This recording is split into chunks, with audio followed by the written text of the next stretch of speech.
thay bờ vòng như hai trong tay đắm trao gần trong bóng nghi như hát lá vàng và chạm gần nơi tâm hồn chẳng gần gần mấy chiều bờ cả ngắm nghi trao nhắm lá hơi trắng mong trao gồng trong bờ đi vì gắng ôm lấy về cây thang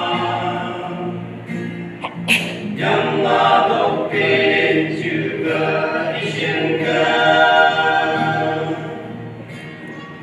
ta mà để mong mơ yên chi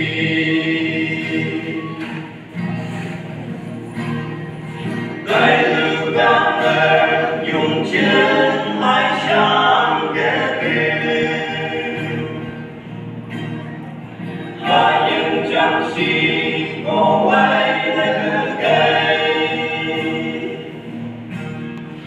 những bờ mang bờ kỷ niệm lấy cờ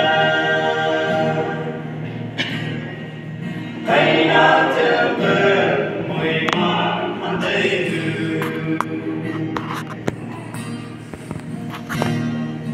nhắm lá hơi trắng mong trắng gồng trong bờ đi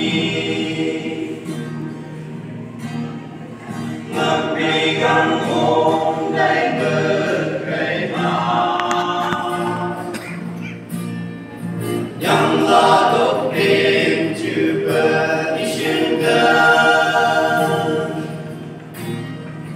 ta mà nhảy mong mơ biết chi từ ấm mi môi cắn mang cắn mơ cùng từ nhau lòng bờ ô ta ba hát bờ thơ nồng trắng bờ lam vì lấy ô ca in nhảy nhắm bờ nhụy mòn đường ô ca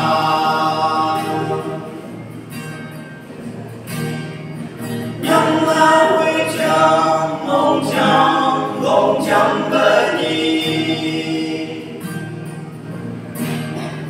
ngập đi gắng ôm lấy bờ cây thang nhắm lá tóc bên chữ bờ đi trên cờ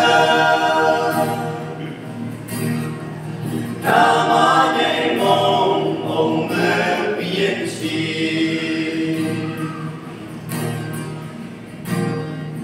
ước ba cấp trăng chung bay lắm đường bằng bờ thềm anh cùng cờ cờ đi một hồ mây nuôi cần nhầm lá vây nan một cùng trăng lá cần mây cứ và hình mây cứ trăng